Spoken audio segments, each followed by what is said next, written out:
They took and you know what? Which doctor? Which doctor? Sangoma. Which doctor? Which class? Which class? అక్కడ ఒక మాంత్రికుడు doctor ఉన్నాడంట. He gave me poison. అతను నాకు విషయం ఇచ్చాడు. Holy Spirit told. ఆ పరిశుద్ధాత్ముడు చెప్పాడు, He will come and give you poison. అతను నీకు విషయం ఇస్తాడు, You take it. అయితే నువ్వు దాన్ని తినేసి ఆయన వచ్చి నీకు విషయం ఇస్తాడు, దాన్ని నువ్వు తీసుకోవచ్చు. Then I told the church people. అయితే నా సంఘస్థునికి నేను ఆ విషయం చెప్పాను. Because I pulled the power out of the witch doctor. అయితే ఆ మాంత్రికుని దగ్గర ఉండే శక్తిని నేను ప్రార్థన ద్వారా లాగేశాను. When I pulled the power, this fellow got angry. అతను ఆ శక్తిని నేను లాగేసినప్పుడు అతను కోపడుతున్నాడు. And as the Holy Spirit told, that fellow came and asked me, I want to give you tea. ఆయన మరి కోపడి నా దగ్గరకు వచ్చేసి ఏమనుకున్నాడేమో, నీకు టీ ఇస్తాను నేను అన్నాడు. I said, please give it. Yes, ఇవ్వండి టీ అని అన్నాడు. అయ్యారు, I know very well he is going to put poison in it. అంటే ఆ టీలో ఆయన విషం పోస్తాడని నాకు తెలుసు. The church people got afraid. అయితే చర్చ్ అంతా కూడా మరి భయపడిపోతుంది. If this fellow dies here, ఇక్కడ చచ్చిపోతే, ఈ పాస్టర్ ఇక్కడ చచ్చిపోతే ఎట్లా? then they have to pay money to transport me to India. ఈ శవాన్ని ఇండియాకి నేను పాస్టర్ చేసి పంపించాను. And they were all scared. వాళ్ళందరూ భయపడిపోయినారు. I said, bring it. తీసుకోరాయ్యా, అతిలో నేను విషయం వచ్చి ఏం చేస్తాను? I took it. ఎస్, నేను తీసుకుంటాను. Nothing happened.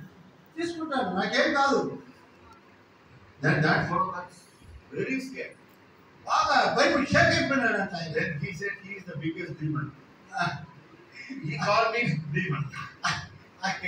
ఆయన చెప్పాడంట, ఆయనే నేను ఒక పెద్ద సైతాన్ అని చెప్పి ఒప్పుకున్నాడు. Then he ran away. అక్కడి నుంచి పరిగెత్తుకొని వెళ్ళిపోయినాడు ఆయన. Why I am telling this? అప్పుడు నేను ఏం చెప్పానంటే, ఎందుకు ఇలాగ వెళ్ళిపోతున్నాడని చెప్పాను. The word of God says, దేవుని వాక్యం చెప్తుంది, no weapon that's formed against thee shall prosper.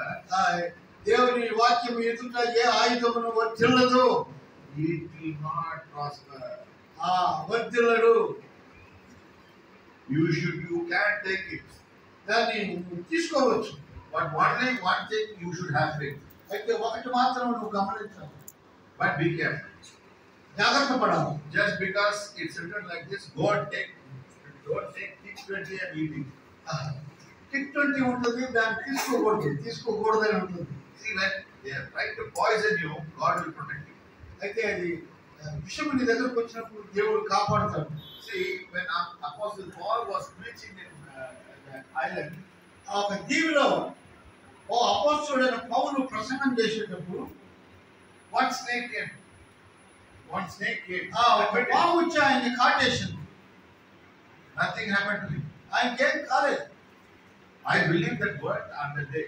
ఆ రోజున నేను ఆ వాక్యాన్ని నేను నమ్మాను. See, when you go practically into that word, అయితే దాన్ని అనుభవపూర్వకంగా ఆ వాక్యాన్ని మనం నమ్మి కొనసాగుతూ ఉంటే, then it will happen to you. అది నీకు ఏది హాని జరిగించదు. Then the word of God will act. అయితే దేవుని వాక్యము నీ జీవితంలో పనిచేస్తుంది. This I am teaching you how to use the word of God to your own advantage. నీకు అనుకూలంగా నేను మాట్లాడడం కాదు. And how to have faith on the word of God. దేవుని వాక్యాన్ని ఎలాగ స్వీకరించాలనేది నేను మాట్లాడుతున్నాను. For that you have to read the word of God. అందుకని మీరు దేవుని వాక్యాన్ని చదవాలి. And meditate on it. దాని మీద ధ్యానం చేయాలి. Ask the Holy Spirit to help you out. పరిశుద్ధాత్మ దేవుణ్ణి అడగాలి, సహాయం చేయమని. Don't just read for that reading and also put it in the calendar and watch it. క్యాలెండర్లో ఉండి వాక్యం చదివి ముందుకు సాగిపోకూడదు. Sorry, I didn't bring our calendar. No place to We have printed. printed. Printed, but unfortunately we will set it. Okay. You're welcome. See, this is how the word of God works. ఇది దేవుని వాక్యము మనలో ఎలాగ పనిచేస్తుందో మనం గమనించాలి. Nothing will harm you. ఏది కూడా ఈ లోకంలో నీకు హాని కలుగ చేయదు. The antidote is faith. అది నీ విశ్వాసం. The Holy Spirit should say, పరిశుద్ధాత్ముడు ఇలా చెప్తున్నాడు, and you have to simply follow that. దాన్ని మీరు చక్కగా ఖచ్చితంగా మీరు ఫాలో కావాలి, వెంటాడాలి. Once you follow the Holy Spirit, He will take care of it. ఎప్పుడైతే పరిశుద్ధాత్ముని మీరు వెంటాడతారో, Like that, 3 times they poisoned me. ఆ పరిశుద్ధాత్ముడు నిన్ను కాపాడుతాడు. నా జీవితంలో 3 సార్లు నాకు విషాన్ని కలిగించారు. Nothing will happen. నాకేం జరగలేదు. Nothing happened to me. I'm still నాకేం alive. జరగలేదు. When you read the Word of God, దేవుని వాక్యాన్ని మనం చదివేటప్పుడు believe that is for you, అది చదవండి, ఈ వాక్యము నాకే అని, and meditate on it and eat it. దాన్ని ధ్యానించి దాన్ని భోంచేయండి. Yeah, you eat it. దాన్ని తినండి. It's a food. అది ఒక It's a food. yes, అది ఆహారం. When Satan came and tempted Jesus, అయితే యేసును కూడా ఒకసారి ఆ విధంగా మరి వాళ్ళు బలవంతం చేశారు.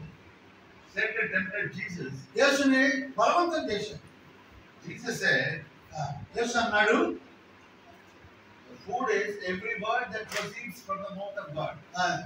దేవుని వాక్యము,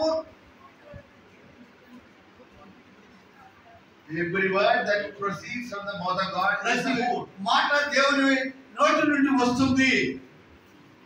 The biggest problem today in Christian world is we don't read the word of God. అందుకని చాలా సమస్య ఏంటంటే క్రైస్తవులు దేవుని వాక్యాన్ని చదవరు. We think we spend a lot of time with the church activities. సంఘ కార్యక్రమాల్లో మనం అంతా బాగా ఐక్యం అవుతాము. But how much time you are spending with the Lord God alone? అయితే దేవుడితో ఏకాంతంగా ఎలా గడుపుతాము? Jesus said, lock yourself inside a room నువ్వు రహస్యమైన గదిని ఎన్నుకో, and shut yourself and close the door behind you and you start praying. నువ్వు ఆ గదికి తలుపు వేసి లోపల చేరి ప్రార్థన చేయమన్నాడు. My personal advice is lock yourself and speak in tongues. Yes, నువ్వు తలుపు వేసుకొని మరి అన్య భాషలో మాట్లాడు, and you'll get an answer. అప్పుడు నీకు జవాబు వస్తుంది. You'll be number 1. అప్పుడు నీవు ప్రథముడు అవుతావు. God will show His favor to you. అప్పుడు దేవుని యొక్క మరి దయా కనికరము నీ పట్ల ఉంటుంది. Lot of people will say, I went to this exams, then everything where we failed. చాలా పరీక్షలకు వెళ్ళాను, అయితే అన్నింటిలో నేను ఫెయిల్ అయ్యాను అని చెప్తుంటాను. Yes, we fail in lot of areas in our life. మన జీవితంలో అనేక మరి సార్లు మనం ఫెయిల్ అయి ఉంటాం In this world. ఈ లోకము. But don't fail God there. అయితే దేవునిలో మాత్రం ఎక్కడ మనము ఫెయిల్ కాలేదు. కాకూడదు. Always keep God at the side of you. అయితే ఎల్లప్పుడూ దేవుడు నీ ప్రక్కన ఉంటాడు.